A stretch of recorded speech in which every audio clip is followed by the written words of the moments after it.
It was really clear from the beginning, even before a word was written, that the idea was great. It was a really great idea, and it was one of those ideas where it's like, why has nobody done this before? Stereophonic is a show about a band recording an album in California in 1976. And as they're making it, their first record starts to shoot up in the charts, and they become enormously famous in the studio. And so suddenly the pressure is on. That widens these fault lines between them in their relationships, and the pressures mount. And then you have this unbelievable music that they occasionally play, composed by Will Butler.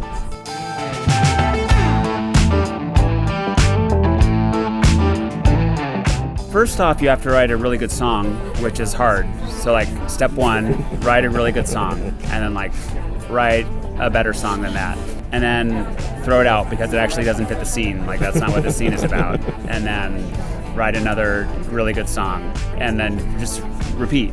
It is a structured piece. It's not a musical, but like the music is performing a role throughout dramatically.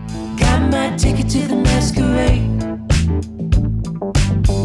Sold is sold and the money paid. The Playwrights production was heaven because that was the first time I was ever seeing it in a three-dimensional physical production with actors who were amazing and singing, and it was the first time we sort of knew what it could be. Well, there were some very basic things about whether it would work or not, because we didn't get to work with a soundproof room on a stage until, week 5 of rehearsal at Playwrights Horizons, and so we didn't know if that would work.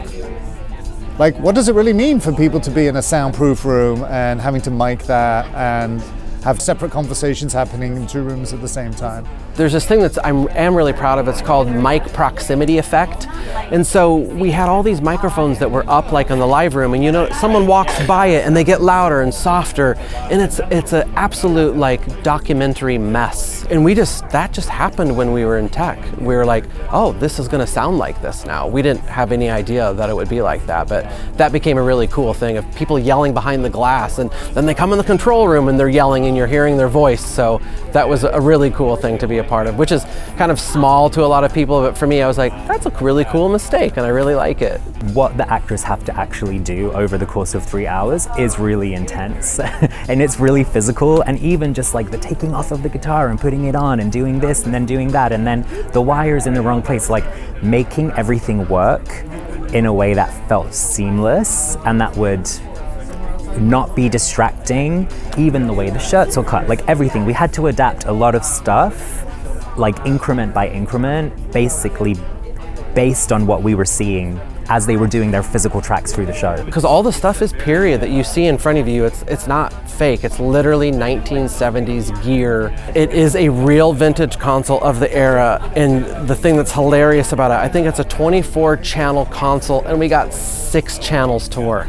There is audio that passes through it, and yes, they are mixing stuff on that console. And when they move a fader and you're hearing like more drums or more bass or like that, literally Eli, the actor, he is literally doing that. Like, so that's the thing that I'll give away that actually really does happen.